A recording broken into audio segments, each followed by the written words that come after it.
Hey everybody, it's Gail, and this is Errata-Hate episode 53, and my hair looks kind of cool in this light. So I just wanted to take a moment today and show you a technique that I really like doing, which is crossing double crochet stitches. So what I'm going to show you is a way to add a little bit of texture to your projects, a kind of sort of ruffly thing that you can do if you don't want to do big ruffles, but also if you're interested in doing crochet cables, the first thing you need to learn how to do is cross stitches, so it's good practice for that as well. And I'm not going to go into a multi-cross thing where I'm crossing 3 stitches over 3 stitches or anything like that. We're just going to stick it 1 to 1. And I think it's something that can be a lot of fun to do. I think it's something that is a really good starting point if you're looking to just kind of learn new techniques. So I'm going to get the camera flipped and get to work, and I will see you in a minute. Okay, we're back. I took a little time and did a little swatching basically to make sure I remembered what I was doing and how I do it. It's just been a while since I've done cross stitches. The projects I've been doing lately, I haven't used them. But you can see them here. I have stacked them. And I've also done them on some straight across rows, just to remember how to do things. So we're going to start by working across a straight across row. And this is 12 double crochet, and in order to get the crosses all the way across, and then also have a single stitch on either side to kind of frame it, you're gonna want to always work with an even number of stitches. So that in mind, I've got my chain 2 to start. And I always do a chain 2 start on double crochet rows, and back in episode 48, I walk you through why that is if you're curious. If you use a chain 3 start, I'm not going to fight you. Like, it's a personal preference. So, first of all, I've done my yarn over, and so, as you know, when you start a double crochet row, you skip this stitch, and then your first double crochet goes in the next stitch. But for a crossed stitch, what we're going to do is we're going to work over to this third stitch and work the first stitch there. And I know I'm over enunciating, but I just want to make sure I'm heard. So that happened. I yarned over for the next double crochet, and I'm going to go back a stitch and go into the previous stitch. And I know things are a little blurry on camera, and I apologize. I just got a new job, so I'm really hoping that means I can get a camera that's going to be a little nicer to me when it comes to filming stuff like this, because there's been blurriness before. But anyway, so there's that first set of cross stitches. You see they make the little X, and so let me show it to you again.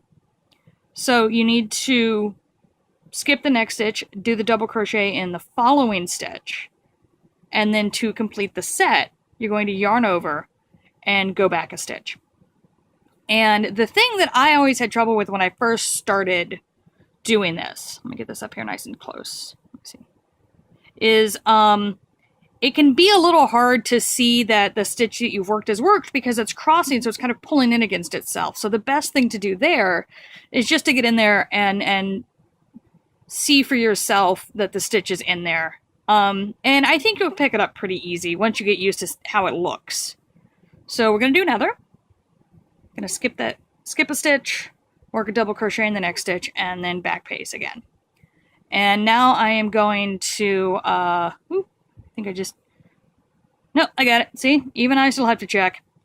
Go back and do that. There we go. And now I'm just going to go ahead and finish off this row and then show you how to do another row of crossed stitches on top of it, because that really gives you a great texture. And also, I think it can look a little scary at first, but it's really not that bad. It looks different enough that when I first started doing it, I thought I was really screwing it up, and I wasn't. And I think that you will find that the same thing will be true of your own work. And, you know I say this a lot. You could, it's one of those things you could put on my tombstone, but take your time, enjoy yourself, let yourself not be great at it at first, I mean, I can make what I make now because I started out knowing I wasn't going to make great stuff. I just wanted to make stuff. And that's how I've ended up where I am. So there you go. That's the end of the row there. Chain 2, flip, And so now we're going to do the exact same thing. It just so happens that the stitches are crossed. So we're going to chain over, yarn over, we're yarning over. Going to skip that stitch that you always skip with a double crochet. Going to skip this next stitch, and we're going to crochet in the following stitch. We're going to double crochet. There you go. There's one. And we're going to go back. And so it's very easy to stack them on top of each other because, you know, you've already got them crossed, so the hard part's over. You just got to keep doing what you did. And then go back. And so you get a really nice texture. You get,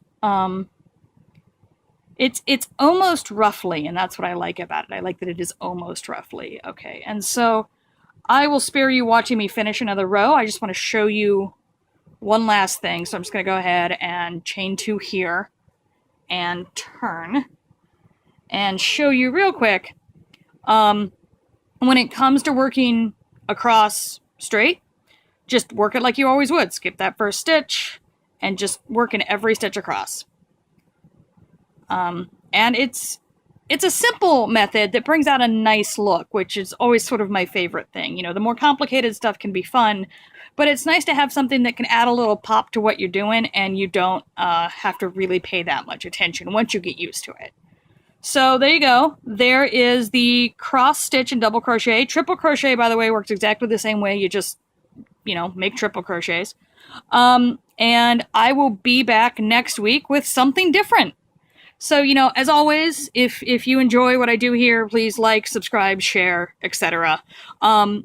There might still be an Errata-Hate Ko-Fi. I'm filming out of order and ahead of time, and so I think the Ko-Fi is actually going to go away pretty soon because the new job means that I can just pay for shit myself, which is nice. But anyway, I will see you guys later. Have a great time.